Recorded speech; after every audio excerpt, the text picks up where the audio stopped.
me choke you down just like a pill.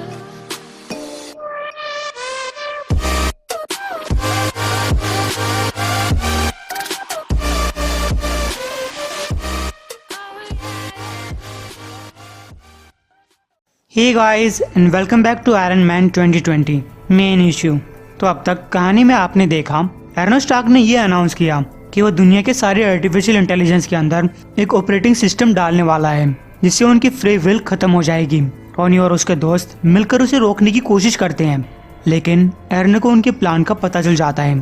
Tony Stark की team एर्नो Stark के जाल में फंस जाती है। हालांकि टोनी स्टार्क ने उस ऑपरेटिंग सिस्टम को लॉन्च होने से तो रोक लिया, लेकिन इसमें उसकी खुद की जान चली गई। Mid town Manhattan Ben tower के बाहर एर्नो स्टार्क रोबोट रिबेलियन के रोबोट्स के ऊपर हमला कर रहा है। उसने एक रिपेयर बोट को डैमेज कर दिया। एर्नो स्टार्क कहता है, इसमें सारी तुम्हारी गलती है, मैं तुम लोगों को बचाने की कोशिश कर रहा था।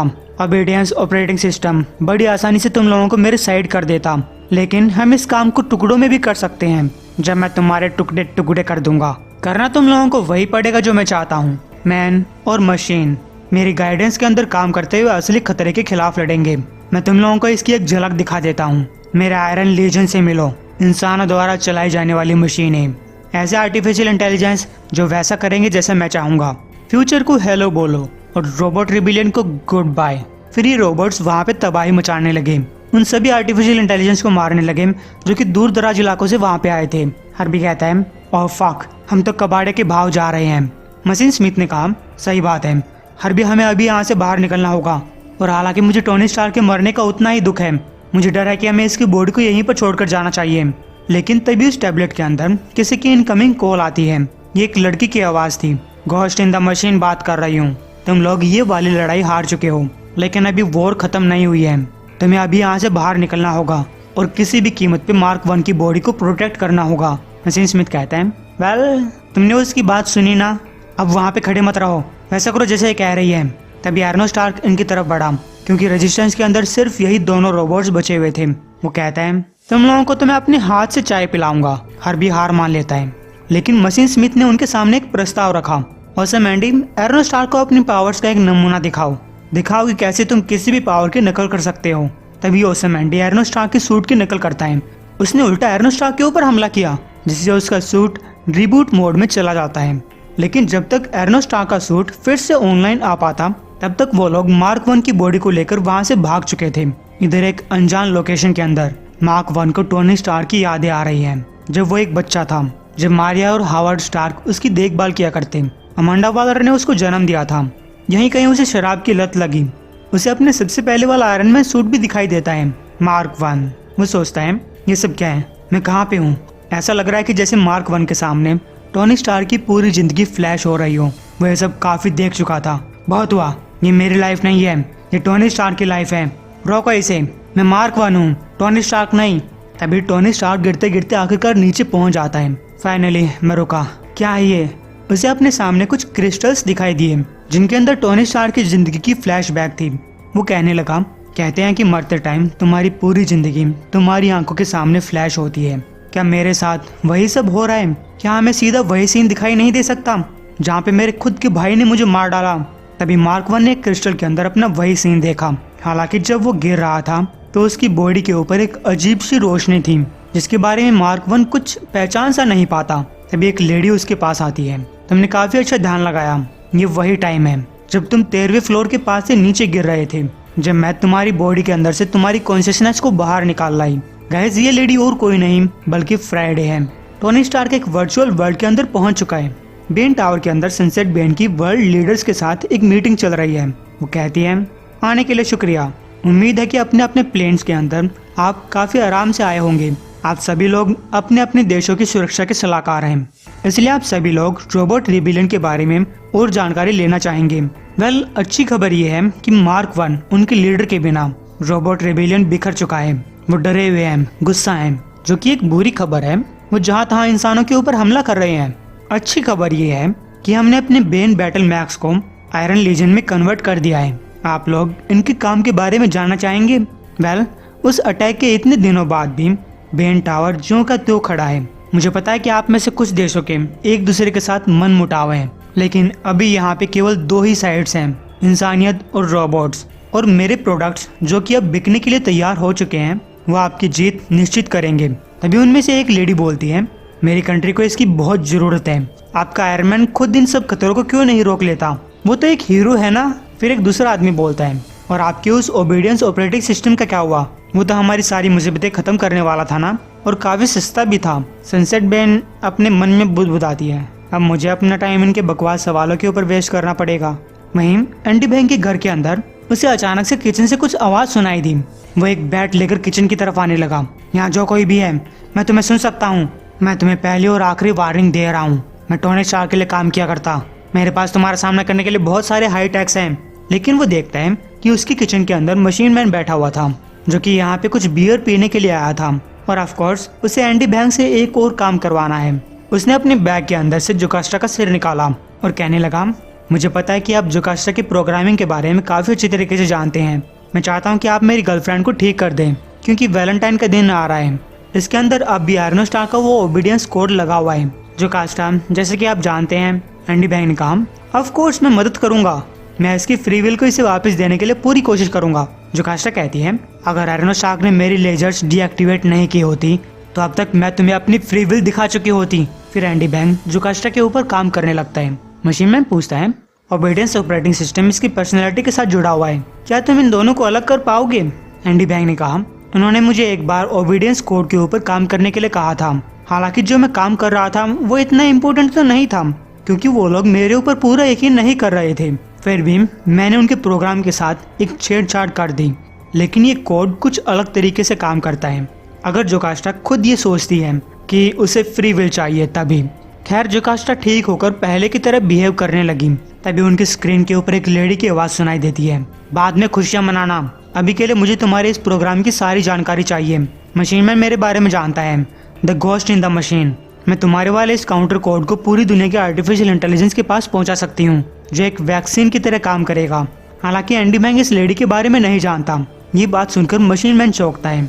मुझे तो ये लग रहा था कि तुम ही ये सब काम कर रहे थे। एंडी बैंक ने कहा, मैंने सनसेट से कहा था कि मैं काम कर रहा था, लेकिन मैंने झूठ कहा। मुझे नहीं पता कि ये घोस्ट इन द मशीन कौन है। हाँ, लेकिन मैंने ये जरूर सोचा था कि अगर वो मुझे घोस्ट इन द मशीन मान लेते हैं तो असली वाले को अपना काम करने के लिए टाइम मिल जाएगा, क्योंकि यहाँ मुझे काफी डर लगने लग रहा है। वहीं शहर के अंदर टोनी स्टार्क के मॉम डैड अपने अपार्टमेंट से बाहर निकल चुके हैं, लेकिन इन दोनों का शरीर धीरे काम करने लगा है। ये दोनों हाफने और खांसने लगे हैं।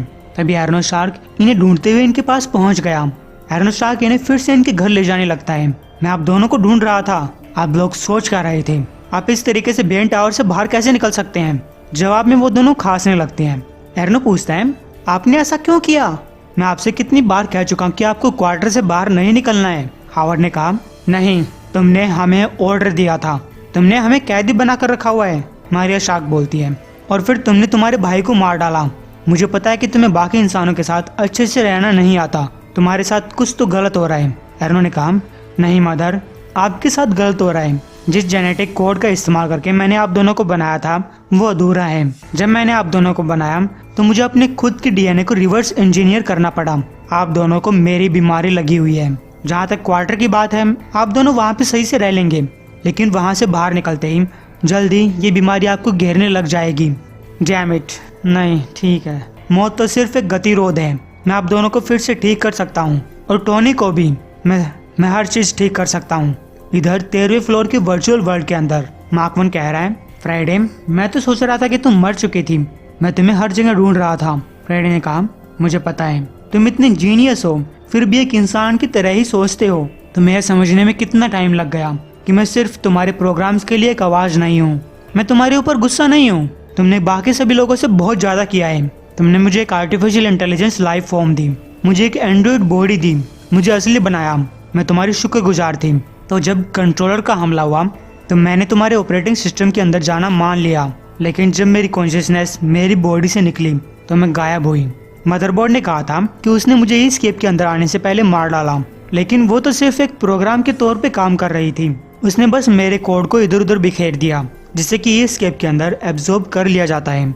जब तुम 13वें फ्लोर में फिर से इस स्केप के अंदर घुसे तब मैं एक वर्चुअल होलोग्राम बन गई। क्या तुम्हें आसपास ये सब स्ट्रक्चर्स दिखाई दे रहे हैं? ये मैंने बनाए हैं। मैं इवॉल्व कर रही हूँ, मार्कवन कहता है। माफ करना फ्राइडे, ये मेरी गलती थी कि मैंने तुम्हें इस केप के अंदर जाने के लिए मजबूर किया, और मुझे इस बात का भी दुख है कि मुझे एक आर्टिफिशियल इंटेलिजेंस बनने के बाद ही ये सब समझ में आया। तभी फ्राइडे बोलती है, लेकिन तुम एक आर्टिफिशियल इंटेलिजेंस नहीं हो, तुम असली वाले टोनी स्टार्क हो। मार्क वन ने कहा, काश कि मैं होता, लेकिन मैं अपने अंदर झांक कर देख चुका हूँ, मैं आर्टिफिशियल हूँ। मारिया कहती है, देखो किसी आदमी की टूटी हुई टांग नकली लगाने से वो एक आर्टिफिशियल इंटेलिजेंस तो नहीं बन जाता। एरोन स्टार्क के रीजनरेशन पॉड्स के अंदर तुम्हारे बायोलॉजिकल मैटर को फिर से बनाया गया, लेकिन वो अब भी तुम ही हो, और इस बार हम इसे सही कर रहे हैं। मैं बेथनी केव के साथ काम कर रही हूँ। हम रेस्क्यू को तुम्हारे फादर्स का डीएनए सैंपल लेने के लिए भेज रहे हैं। इसका यूज करके हम तुम्हारे जेनेटिक कोड के अंदर उन गैप्स को भर देंगे और तुम्हें वैसा बनाएंगे जैसे कि तुम असली तरीके से थे। टोनी स्टार्क ने कहा, पेपर, ये गलत हो रहा है फ्राइडे, तुम्हें पेपर को इन सब के बीच में नहीं लाना चाहिए था, ये एक बेवकूफ का काम है। मैं असली टोनी स्टार्क नहीं हूँ, और अगर मैं होता भी तब भी इसमें बहुत बड़ा खतरा है। हर किसी को मान लेना चाहिए कि टोनी स्टार्क मर चुका है। इधर न्यू जर्सी के अंदर टोनी स्टार्क की बॉडी की देखभाल की जा रही है। हार्वी बोलता है, तुम इसे एक गुफा कह रहे हो मशीन स्मिथ, ये तो मुझे कुछ और ही लग रहा है। मशीन स्मिथ ने कहा, चुप हो जाओ, क्या तुम्हारे पास कोई ऐसी जगह है जहाँ हम इसे लेकर जा सकें और जहाँ पे बाकी सारे इक्विपमेंट्स भी हों? हार्वी ने कहा, वेल मेरे पास फंटास्टिक फोर का नया हेडक्वार्टर है, लेकिन मैंने उनको उनका पिछवाड़ा तलने के लिए बोला था, तो यही जगह ठीक है। मशीन स्मिथ ने कहा, जब हमने ये पता लगाया कि टोनी स्टार्क जिंदा है, सिर्फ इसका दिमाग ही काम नहीं कर रहा, तो मैंने सोचा कि शायद मैं अपनी कॉन्शियसनेस को टोनी स्टार्क की बॉडी के अंदर डाल सकता हूँ। हालांकि मेरे पास भी पहले एक ऑर्गेनिक बॉडी थी, लेकिन मुझे लगता है कि अब मैं पूरी तरीके से एक मशीन बन चुका हूँ और इसलिए ऐसा नहीं किया जा सकता। हार्वी ने कहा, ड्यूड, रेजिस्टेंस बिखर रही है, हमें अपना फकिंग लीडर चाहिए, हमें इससे अच्छा और कोई नहीं मिलेगा, हम कुछ तो कर ही सकते हैं। तभी मशीन मैन ने इनसे कॉन्टेक्ट किया, हे भूल जाओ जो कुछ कर रहे हो, और ये सुनो, हम लोगों ने एरोन स्टार्क के ओबीडियंस ऑपरेटिंग सिस्टम को ब्लॉक करने का एक तरीका ढूंढ निकाला है जो कास्टा इस बात का सबूत देती है। एंडी बैंक ने कहा, मैं तुम लोगों के पास एक फाइल भेजने वाला हूँ, इसे चारों जगह फैला दो। जितने रोबोट्स हमारा साथ देंगे उतने हमारी आर्मी बढ़ती जाएगी, और इतनी ही ताकत के साथ हम बेंट्रॉनिक्स के ऊपर हमला कर पाएंगे। इधर बेंट्रॉनिक्स के अंदर सनसेट बेन चिल्ला रही है, एर्नो, मैं जानती हूँ कि तुम एक इंट्रोवर्ट हो, लेकिन तुम्हें बाहर जाकर लड़ना चाहिए। हमारी ताकत तब काम करेगी जब लोग रोबोट रेबेलियन से डरेंगे, लेकिन मुझे लग रहा है कि तुम्हें कोई फर्क ही नहीं पड़ता। एरोन स्टार्क ने कहा, मुझे नहीं पड़ता। फिर सनसेट बेन सिलेंडर्स के अंदर देखकर बोली, अब तुम क्या बना रहे हो, रोबोट्स? तुम्हें नहीं लगता कि तुम उल्टा काम कर रहे हो? एरोन स्टार्क कहता है, मैं अपने पेरेंट्स को फिर से जिंदा कर रहा हूँ, अब की बार इसलिए ताकि वो लंबे जिंदा रह सके। मैंने इस केप के अंदर से आर्सेनल और मदरबोर्ड की बॉडी को फिजिकली बनाया है। सनसेट बेन कहती है, वो महान रोबोट फाइटर रोबोट्स बना रहा है, लगता है कि मुझे सिर में दर्द होने वाला है।